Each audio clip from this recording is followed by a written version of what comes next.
ครับวันนี้เราจะมาดูภาษาละนานะครับที่เขียนได้หลายแบบนะครับในกรรมที่เขียนได้หลายแบบนะอย่างเช่นกรรมแรกนะครับวันนี้จะเสนอกรรมว่าหลวงนะครับหลวงเนี่ยในสมัยโบราณเนี่ยนะเปิ้นเขียนได้หลายแบบนะครับเราเจอในปับษาใบลานนะอยู่หลายกรรมนะครับอันเนี้ยเนี่ยที่เขียนที่มาเสนอนี่ก็เคยเห็นในปับษาใบลานมาทั้งนั้นนะครับเพราะฉะนั้นเราก็บอกว่าอันไหนผิดอันไหนถูกนะครับเราก็มาพิจารณาเป็นอย่างดีกว่านะครับอันแรกนะตัวแรกนะครับเห็นไหมตัวนี้ก็เคยเห็นบ่อยนะครับในปับษาใบลานนะครับหลวงนะครับตัวนี้รู้สึกว่าจะถูกต้องอักขระวิธีนักที่สุดนะครับนักที่สุดนะครับในบรรดา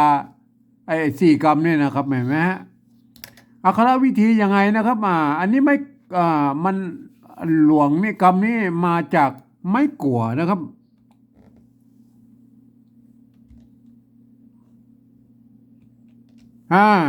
หลัวนะครับอันนี้หลัวนะครับหลัวนะครับหลัวเมื่อมีตัวงะสะกดนั่นนะครับหลวงเห็นไหมฮะภาษาละนาเปิ้นบอกตัดไม่กงออกนะครับมันก็จะเหลืออย่างเงี้ยนะครับเห็นไหมฮะหลงหลวงนะครับหลวงนะครับเห็นไหมต่อไปนะครับต่อไปเมื่อการเขียนในใบลานนั่นนะครับมันบรรทัดปับษานี่ก็ยังพอยืดได้นะครับ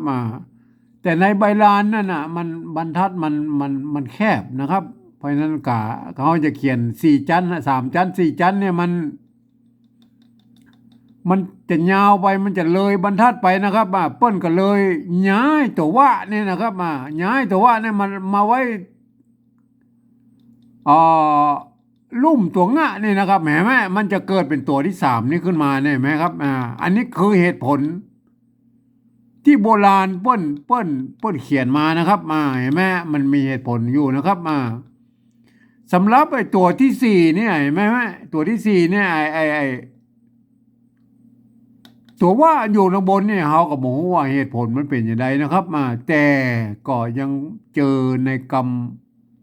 ในปับษานะครับในปับษาน้อยๆนะครับในสมัยที่เปิ้นยังมันมีไม่เยาะไม่ชัดนะครับเปิ้นเขียนอย่างนี้นะครับให้แม่หลวงเพราะนั้นเราก็โมโหอยู่ว่าอันไหนผิดอันไหนถูกนะครับจะไปพิจารณากันเอาเองนะครับใครจะเขียนแบบไหนก็โอเคนะครับเราบอกว่าอย่างกันนะครับสำหรับตัวที่2เนี่ยนะครับเห็นไหม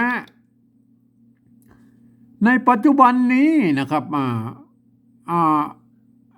เฮาตามหลักภาษาแล้วนะตัวละเนี่ยครับตัวละเนี่ยก็คือตัวเอาตัวละเนี่ยมาไว้ตั้งลุ่มตัวหอตัวหะเนี่ยนะครับคือมันเป็นตัวละนะครับคือมันเสียงคือเป็นอักษรสูงนะครับอักษรต่ำนะครับเพื่อจะได้คือมันกู้กับตัวละนะครับตัวละอักษรสูงอักษรต่ำนะครับอันนี้เป็นอักษรตัวละนี่เป็นอักษรสูงนะครับโทษทีนะครับเพราะฉะนั้นไอ้ตัวละน้อยเนี่ยไอ้ละหางละเนี่ยปัจจุบันนี้เปิ้นถือว่ามันเป็นตัวสะกดนะครับเปิ้นมันไม่ใช่ตัวละอะไรไหมตามหลักภาษาแล้วมันไม่ใช่ตัวละแต่เราก็พบเจอบ่อยๆนะครับคำว่าหลวงอยู่ในอย่างเงี้ยนะครับแม้แต่คำอื่นๆนะครับคำว่าล่าอย่างเงี้ยเปิ้นก็ใช้ตัวหางละเนี่ยนะครับไหล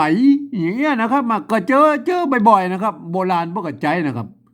ใช้หางละเพราะฉะนั้นเราก็อนุโลมกันไปนะครับคำว่าหลวงเนี่ยเห็นไหมมีเขียนได้หลายแบบนะครับใครจะชอบแบบไหนก็